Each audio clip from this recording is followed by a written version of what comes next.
오늘은 주일이 아닌데도 우리가 모여서 성탄 축하 예배를 드리고 있습니다. 성탄절은 그만큼 중요하고 의미 있는 날이기 때문입니다. 그래서 그리스도인이라면 죽을 병에 걸리거나 도저히 움직일 수 없는 사람이 아니라면 누구나 반드시 나와서 예수 그리스도의 탄생을 축하하며 감사하는 마음으로 예배해야 마땅합니다. 우리는 오늘을 성탄절이라고 하지만 외국에서는 우리가 다 아는 바대로 크리스마스라고 합니다. 지난 주일에 설명한 바대로 성탄은 왕이 태어났다는 의미이므로 성탄절이란 왕이신 예수 그리스도께서 태어나신 날이다 하는 뜻입니다. 그럼 크리스마스는 무슨 뜻일까? 크리스마스는 그리스도의 날이라는 뜻일까? 아닙니다. 크리스마스라는 뜻은 그리스도의 예배라는 뜻입니다. 그리스도를 예배한다 하는 뜻입니다. 어째서 이런 뜻을 가진 이름을 붙였을까요? 이 세상에 왕으로 오신 예수 그리스도를 경배해야 한다. 이렇게 생각하였기 때문입니다. 이처럼 크리스마스는 왕이신 그리스도를 예배한다는 의미입니다. 따라서 우리가 메리 크리스마스, 즉 즐거운 크리스마스라고 축하의 말을 주고받는데 이 말이 거짓이 아닌 참말이 되려면 기쁘고 즐겁게 그리스도를 예배해야 합니다. 이런 의미도 모르고 메리 크리스마스라고 하는 것은 사실상 아무 의미가 없습니다. 그럼 오늘 예배만 잘 드리면 그것으로 충분한 것일까? 예를 들어서 오늘이 어머니 생일인데 생일상을 잘 차려드리고 큰 절도 하고 어머니를 기쁘시게 하고 나면 그 다음 날부터는 어머니를 잊고 살면 되겠습니까? 아니면 이전처럼 어머니 속을 계속 속삭이면서 살면 되겠습니까? 그래서 오늘 설교의 제목이 오늘 이후입니다. 오늘 이후에는 어떻게 우리가 해야 하는가? 이 질문을 생각해 보려고 합니다. 본문을 다음과 같이 셋으로 나누어 보겠습니다. 첫째, 제자들의 분노. 둘째, 제자들의 생각. 셋째, 예수님의 교육. 제자들의 분노. 41절입니다. 예수님의 10 제자가 화가 몹시 났습니다. 그 이유는 다른 두 제자 때문입니다. 야고보와 요한, 이 두 제자는 형제들입니다. 이 형제들이 한 짓거리가 다른 제자들을 화나게 했습니다. 도대체 그 형제들은 어떤 짓을 했을까? 그 형제들은 자기들만을 위해서 예수님께 아주 노골적으로 청탁했습니다. 사실 다른 사람들도 마음속으로는 예수님께 그런 청탁을 하고 싶었지만 차마 입이 떨어지지 않아서 말할 수가 없었습니다.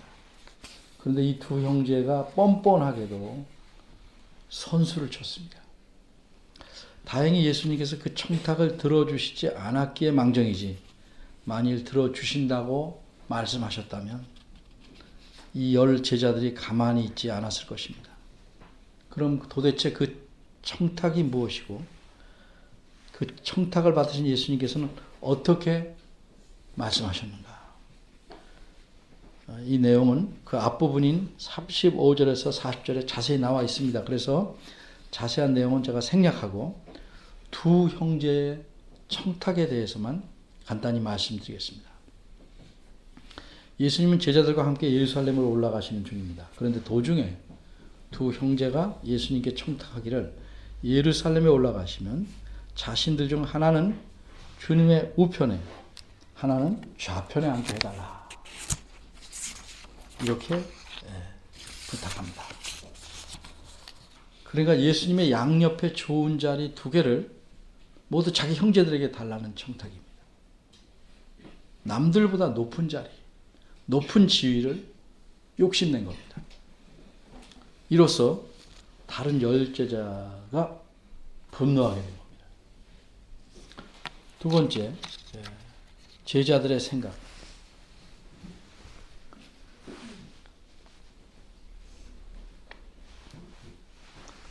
제자들의 분노에 대해서 한번 조금 깊이 생각해 봐야 되겠습니다. 만일 이 경우에 다른 열 제자가 그들의 생각이 청탁을 한 두 형제와 달랐다면 열 제자가 분노했을까요? 아닙니다. 열 제자의 생각도 역시 두 형제의 생각과 같았기 때문에 화가 난 겁니다. 이 10사람도 높은 자리, 높은 지위를 욕심내는 마음이 있었고 그렇게 자신들도 높은 자리를 얻어야겠다고 생각하고 있었기 때문에 그들 마음속에 있는 분노가 폭발하게 된 겁니다. 따라서 두 형제는 물론이고 다른 10 제자들도 같은 생각, 같은 마음이었습니다. 12제자 모두가 높은 자리를 탐냈기 때문에 그 이익이 충돌한 겁니다. 그러나 이 사람들이 예수님께서 예루살렘으로 올라가시는 목적을 알았다면 상황은 전혀 다르게 전개됐을 겁니다. 아마 두 형제는 그런 청탁을 하려는 마음 먹는 것이 부끄러워서 아니했을 것이고 다른 제자들도 분노할 일이 없었을 겁니다. 12 제자는 모두 예수님께서 예루살렘에 올라가는 목적을 자신들이 갖고 있는 기대에 맞추어 생각하였습니다. 근데 그 기대가 뭡니까? 자신의 욕심에서 만들어진 기대입니다. 그래서 그들은 자기 욕심 때문에 예수님께서 예루살렘에 올라가신 목적을 분명하게 말씀하셨음에도 불구하고 자신들이 원하는 방향으로 생각하고 있었습니다. 그러기에 제자들은 각자 큰 꿈에 부풀어 있었습니다. 이번에 예수님께서 서울인 예루살렘에 올라가시면 원수들을 다 물리치시고 왕이 되실 거다. 이렇게 기대했습니다. 그리고 왕이 되시면 예수님을 따라다니는 12 제자들은 높은 자리를 하나씩 얻을 것이라고 생각했습니다. 근데 각자는 어떻게 생각합니까? 높은 자리를 얻을지라도 다른 사람, 옆 사람보다 내가 더 높은 자리를 바라고 기대했습니다. 제자들은 마음속으로 그런 기대를 갖고 있었지만 아무도 그런 기대를 이루어달라고 예수님께 청탁하려고 하지는 않았습니다. 그런데 이 두 형제가 먼저 예수님께 청탁한 것입니다. 하나는 예수님의 우편에, 하나는 좌편에 앉게 해달라는 겁니다. 제일 높은 자리 둘을 자신들에게 달라. 그래서 10 제자가 분통이 터진 거고, 이 사실에서 우리는 청탁을 한 두 제자나 차마 청탁을 하지 못한 10 제자나 그들의 생각과 속셈은 마찬가지였습니다. 사람의 욕심은 눈을 멀게 합니다. 사람의 잘못된 생각이 그리고 분노를 일으킵니다. 그럼 예수님은 어떤 목적으로 예루살렘에 올라가고 계십니까? 예수님은 그곳에서 겪으셔야 할 일이 있었습니다. 그래서 그 일을 겪으시려고 올라가시는 겁니다. 그 일이 무엇입니까? 한마디로 그것은 예수님께서 사람들에게 고난과 모욕을 당하고 마침내 죽임을 당하셔야 하는 일입니다. 예루살렘에 가면 이런 일을 당할 것이라고 제자들에게 3차례나 미리 말씀하셨습니다. 3차례나. 그런데 제자들은 그 말씀에 귀를 기울이지 않았습니다. 지금 예수님이 이렇게 잘 나가고 계신데 왜 죽으시냐. 죽으신다는 말이 이해가 안 되는 거죠. 가는 곳마다 수많은 무리들이 몰려들어서 몰래 다니셔야 할 만큼 인기가 있고, 아픈 사람은 누구든지 어떤 병이든 고쳐주시고, 수천 명의 사람들을 보리떡 5개로 배불리 먹이시는 예수님을 누가 감히 건드리고 심지어 죽일 수 있겠습니까? 그래서 제자들은 도대체 예수님이 하는 말씀이 귀로는 듣지만 받아들일 수가 없습니다. 그러니까 건성으로 넘기는 겁니다. 이렇게 사람의 생각이 자기 욕심으로 고정이 되어버리면 바른 말도 안 들어오고 해서는 안 될 일들을 하게 마련입니다. 세 번째입니다. 예수님의 교육. 제자들이 이렇게 어이없는 행동을 보신 예수님의 심정이 어떠했겠습니까? 자신이 예루살렘에 가서 당하실 일을 이미 2차례 말씀하셨고 방금 전에 세 번째로 또 말씀하셨어요. 오래전에 말씀해서 잊어버릴 만한 게 아닙니다. 방금 전에 또 말씀하셨습니다.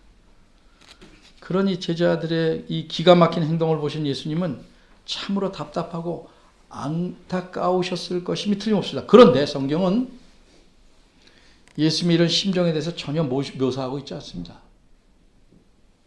왜 그렇습니까? 예수님께서 가르치시는, 교육하신 내용에만 초점을 맞추고 있기 때문입니다. 그래서 우리도 예수님의 심정이 어떻을까에 초점을 맞추는 게 아니고 예수님께서 가르치는 내용에 귀를 기울여 잘 들어야 합니다.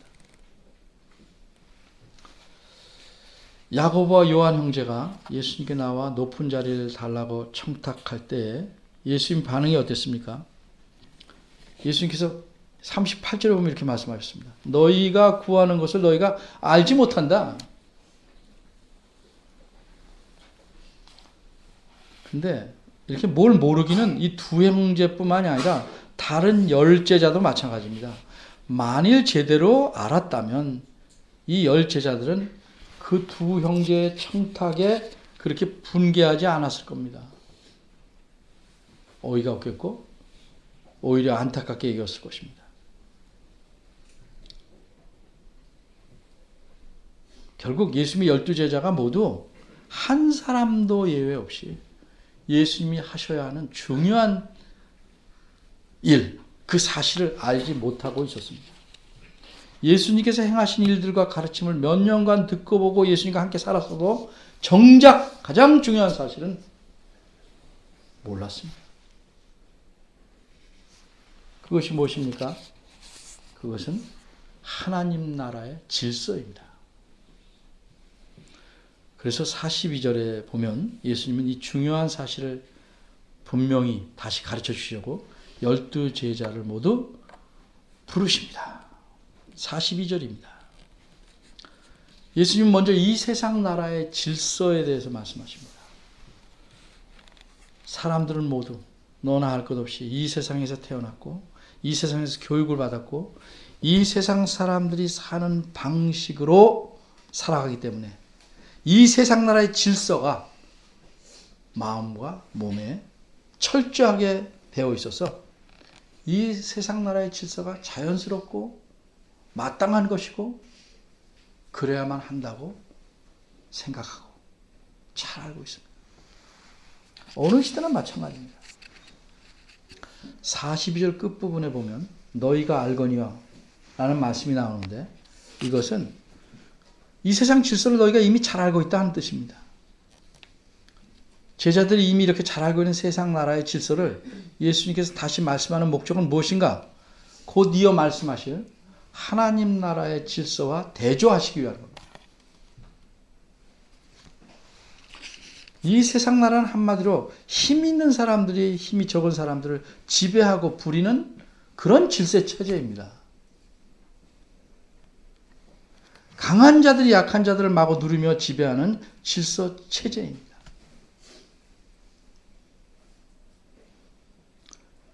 임의로 주관한다, 권세를 부린다는 것은 공의롭게 다스리는 것과는 반대가 되는 말입니다. 이 말은 마음대로 다스린단 말이에요. 억압하고 학대하고 강제하면서 지배한다는 뜻을 갖습니다. 간혹 좋은 지도자는 약한 사람들을 좀 보호하고 돌보는 일에 자신에게 주어진 힘을 쓰기도 하지만 그런 일은 매우 드뭅니다.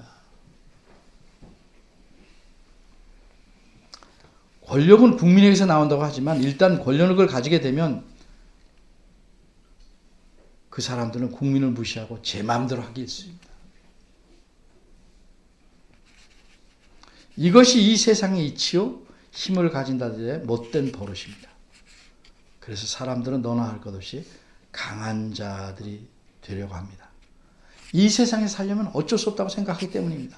약한 자가 되면 밟히고 뭉개지고 눌려서 사람답게 살 수 없다고 생각하기 때문에 그렇습니다. 많은 그리스도인들도 그렇게 생각하고, 그래서 그리스도인 부모들도 대부분 이런 생각으로 자녀들을 가르치고 교육합니다. 심지어 교회에서도 그런 생각을 들여와서 교회를 그렇게 자기도 모르게 끌어가려고 합니다. 그래, 교회 바깥의 제도를 교회로 갖고 들어올 때는 굉장히 조심해야 됩니다.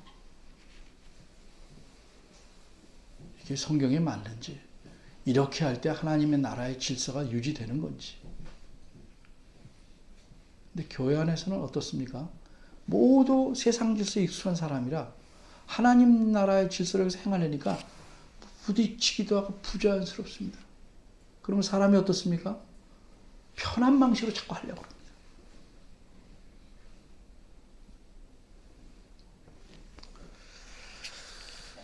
이 세상에서 강한 자가 되려면 도구가 필요합니다.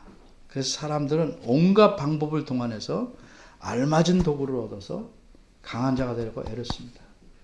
부모들도 자기 자녀들을 그렇게 강한 자로 만들어 보려는 그 힘을 다합니다. 자녀의 인간성, 신앙은 말할 것도 없고 다 망가뜨릴 만큼 아주 공부하는 기계를 만들려고 하는 부모들. 그 부모의 마음속에 무엇이 숨겨져 있겠습니까? 다름 아닌 자기 자녀를 강한 자로 만들려는 욕망이 있는 겁니다. 내가 이루지 못한 거, 내가 이뤘으니까 좋으니 너도 해봐라 하는 욕망. 그래서 자녀를 코피 터지게 공부시킵니다. 어떤 자녀는 부모가 좋아하니까 코피 터지게 공부합니다. 그 결과 아이가 강한 자가 되죠. 열심히 했으니까. 그 다음에 어떻게 됩니까? 자기보다 약한 자들의 코피를 터뜨리게 될 수밖에 없습니다. 이게 이 세상의 질서니까. 그리고 심지어는 자신을 조련시킨 부모의 코피까지 터뜨리기도 합니다.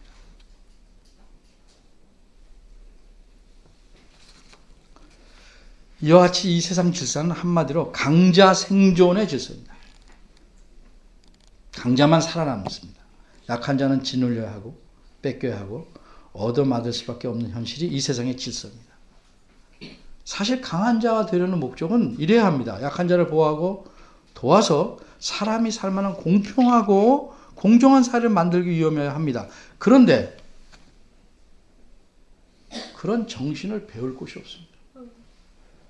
가정은 이미 세상 질서에 묻혔고 교회마저 그런 정신을 배우기가 힘든 곳이 되었습니다.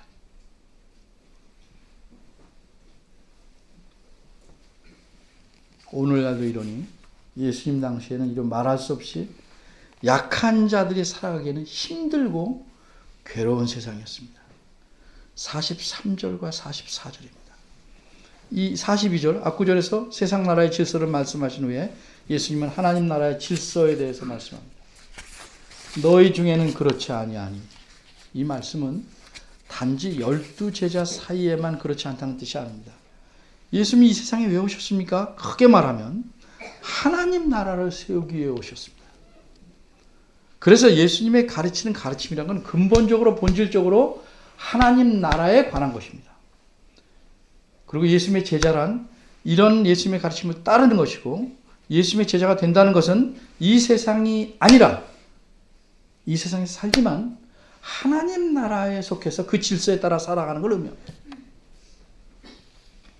따라서 너희 중에서는 이란 말씀은 단지 12사람이 아니고 너희가 속한 하나님 나라에서는 이라는 의미입니다. 이처럼 하나님 나라의 질서는 이 세상의 질서는 근본적으로 다릅니다. 놀랄 만큼 본질적으로 다릅니다. 안팎이 뒤집혔다고 할 만큼 전혀 다른 것입니다. 그런데 종종 교회 생활에 열심을 내어서 자기 출세나 성공에 발판이나 도움을 얻으려는 분들을 가끔 보는데 큰 교회에서는 많이 봅니다. 이런 분들은 이 답답한 제자들처럼 하나님 나라의 질서를 세상 나라의 질서와 비슷한 것, 같은 것으로 착각하기 때문에. 예수님 분명하게 말씀하십니다. 누구든지 크고자 하는 자는 너희를 섬기는 자가 되어야 한다. 누구든지 으뜸이 되고자 하는 자는 모든 사람의 종이 되어야 한다. 근데 이게 무슨 뜻일까요? 이 말씀에 대해 사람들은 두 가지 오해합니다. 또 오해할 수 있습니다. 첫째 오해는 이런 겁니다. 아, 내가 크게 되려면 먼저 섬기는 일부터 해야 된다. 오해입니다. 그런 뜻 아닙니다.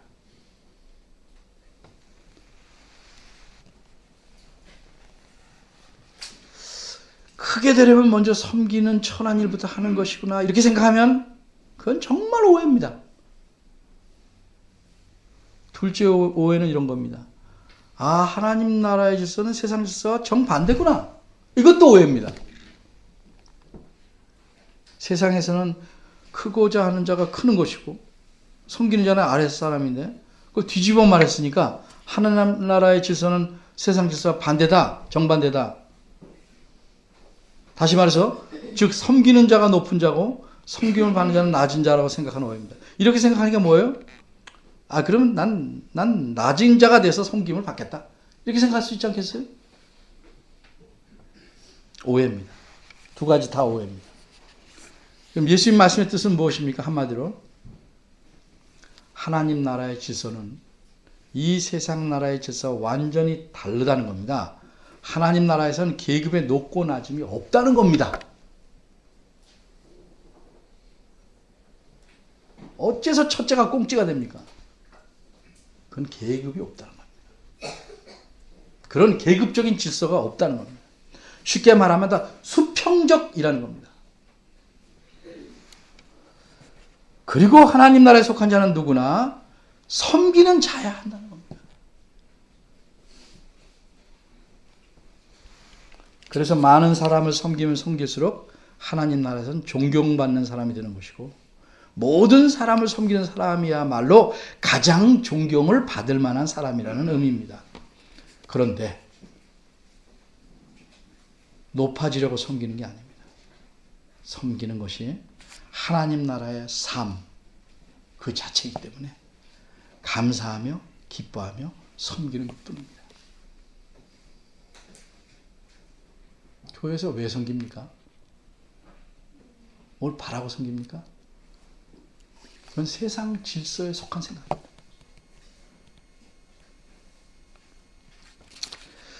끝으로 예수님께서는 어째서 이 하나님 나라의 질서라는 것이 섬기는 질서 체제인지 그 이유를 45절에서 말씀드립니다. 왜 그런가? 하나님 나라의 질서는 왜 그런가? 왜 섬기는 질서인가? 우리말에서는 생략됐지만 원어를 보면 45절은 왜냐하면로 시작합니다. 왜냐하면 여기서 예수님은 자신을 가리켜 인자라고 말씀하셨는데 이것은 사람의 아들이라는 뜻입니다. 이 표현은 예수님께서 참 사람으로 세상에 오셨음을 드러내기 위해서 구약에서 따와서 자주 사용하시는 표현입니다. 근데 왜 하나님 나라의 질서가 섬기는 것이냐? 예수님이 자신이 이 땅에 섬기러 오셨기 때문이라고 말씀합니다. 예수님께서 이 땅에 섬기러 오신 것과 하나님 나라의 질서와 무슨 상관이 있는가? 앞서 말씀드린 대로 예수님은 하나님 나라를 세우시려고 이 세상에 오셨습니다. 하나님 나라는 왕이 다스리는 왕국입니다. 하나님 나라는 원어로 말하면 하나님의 왕국입니다. 그러기에 그 나라의 왕이 어떤 성격의 나라를 세우느냐 왕이 결정하는 겁니다. 왕이. 왕국이니까.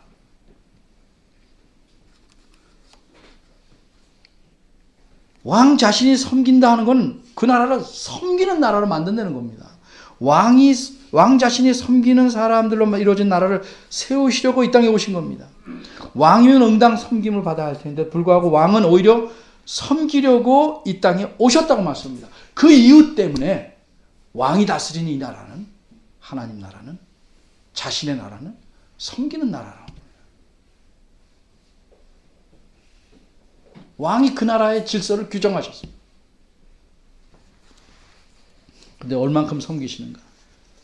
많은 사람의 대성물, 즉 많은 사람들이 죄값으로 죽어야 할 생명의 값을 대신 치르기 위한 대성물로서 자신의 생명까지 주시기까지 섬기려고 오셨다는 말씀입니다.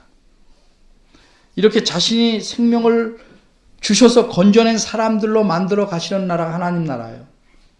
그래서 이 나라에 속한 사람들 마땅히 왕이신 예수님께서 보여주신 방법대로 살아야 합니다. 섬기면서 살아야 합니다. 물론 이 나라에 속한 사람들, 우리들 예수님처럼 남을 위한 대성물이 될 수는 없습니다.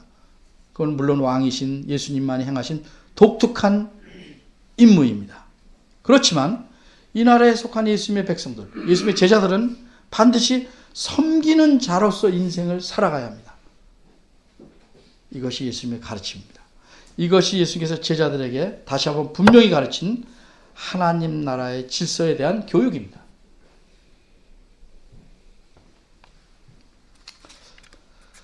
이제 정리합시다. 사실 원래 하나님께서 사람을 창조하실 때 섬기도록 지으셨습니다.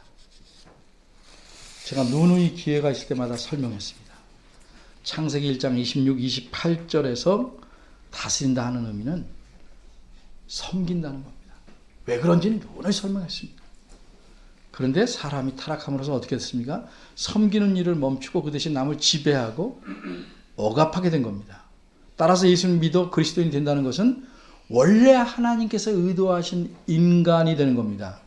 진정한 사람, 하나님이 의도한 사람, 이런 사람을 신약 성경에서는 새 사람이라고 표현합니다. 그리고 예수님 자신이 진정한 사람, 새 사람이 어떤 사람인지를 친히 보여주셨습니다. 어떤 사람입니까? 섬기는 사람입니다. 교회는 하나님 나라에 속한 건물이 아니고 사람들이기 때문에 교회는 섬기는 사람들이 모여 있어야 합니다. 교회 안에 섬기는 사람이 줄어들면 교회는 타락합니다. 목회자도 예외 없이 섬기는 사람입니다. 섬김을 받으려고 하면 타락합니다. 교회 안에 다른 직분자도 다 마찬가지입니다. 다 섬기는 자입니다. 목회자는 군림하는 지배자가 아닙니다. 그런데도 군림하려고 하면 이 세상 나라의 질서를 교회 안으로 끌어들이는 겁니다. 얼마나 그런 교회가 많습니까? 그러니까 교회 안에서 경쟁이 생기는 겁니다. 섬기는데 왜 경쟁이 생깁니까?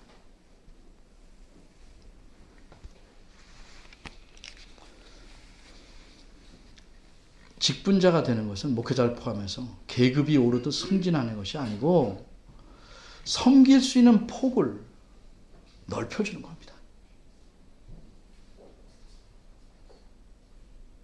5골 다스려라, 10골 다스려라, 폭을 넓히는 겁니다.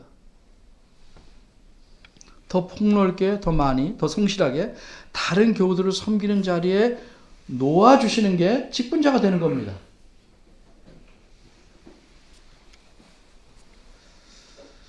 일반적으로 말해서 사람에게 주어진 다른 사람을 섬길 수 있는 중요한 3가지 도구가 있습니다. 그건 지식, 그리고 하나님께 주신 재능, 그리고 재물입니다. 물론 다 하나님 주셨어요.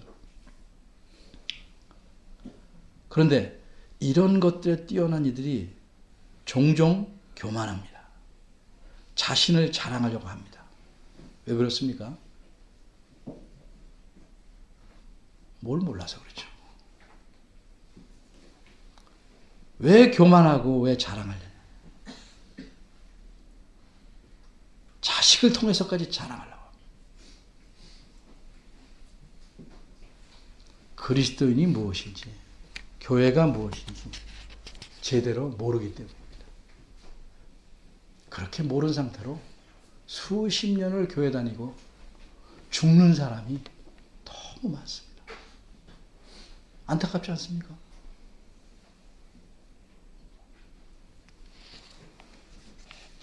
이 세상에서는 사람들이 섬김을 받길 좋아합니다. 대접받기 좋아합니다.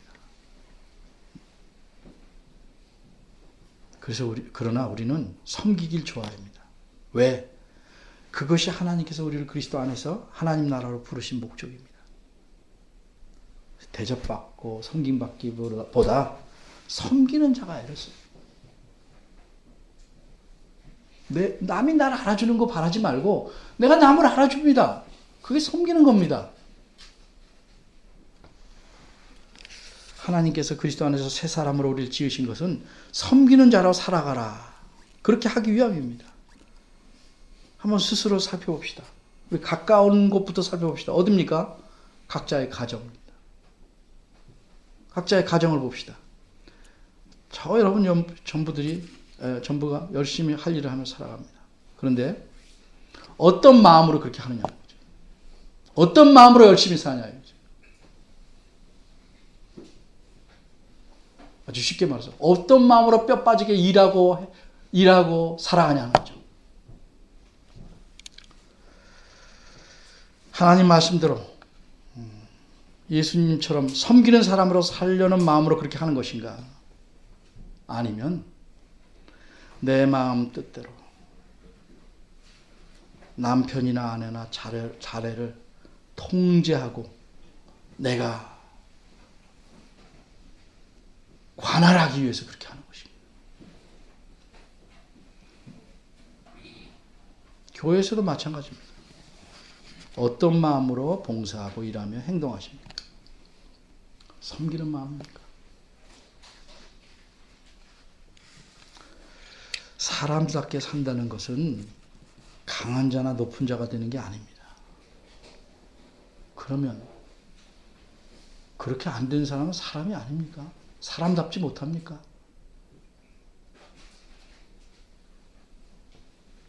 진정으로 사람다운 사람은 새 산업으로 사는 건데 그게 뭐예요? 예수님처럼 섬기는 자로 사는 겁니다. 그게 사람입니다. 우린 서로 섬겨야 됩니다. 근데 긍휼한 마음으로 섬겨야 합니다. 내가 너 섬기지? 보라고 섬기는 게 아닙니다. 긍휼한 마음으로.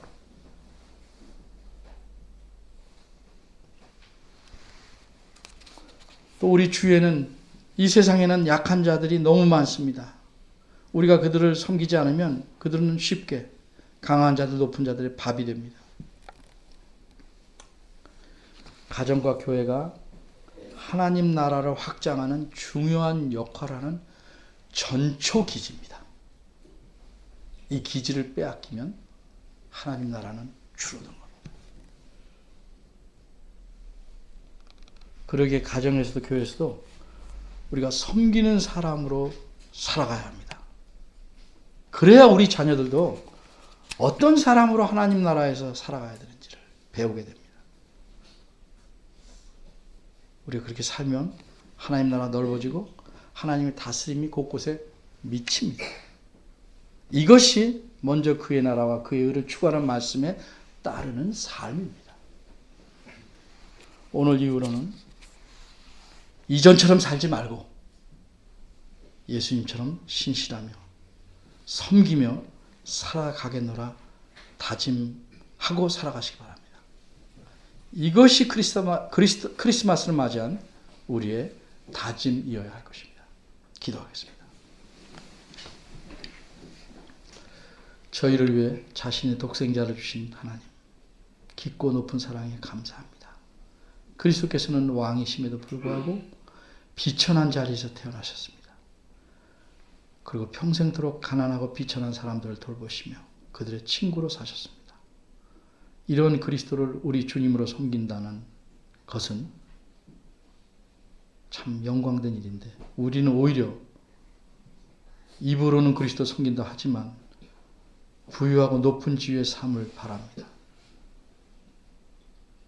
때로는 가급적 그런 지위에 있는 사람과 교류하며 살기를 이른바 빽이나 인맥이 있기를 바라는 사람도 있습니다. 하나님 나라에 속해 있으면서 세상 나라의 질서에 충실하게 살아가며 이 땅에서 좋다는 모든 것을 누려보려고 합니다.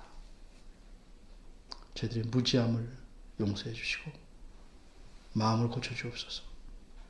오늘 성탄절에 주님께서 이 세상에 오시고 사셨던 삶을 돌이켜봅니다. 어째서 예수님께서 십자가에 죽으셔야 했는지 그 그 의미도 생각해 봅니다. 진정으로 하나님 나라에 속한 자답게 살아갈 수 있도록 도와주옵소서. 예수님 이름으로 기도합니다.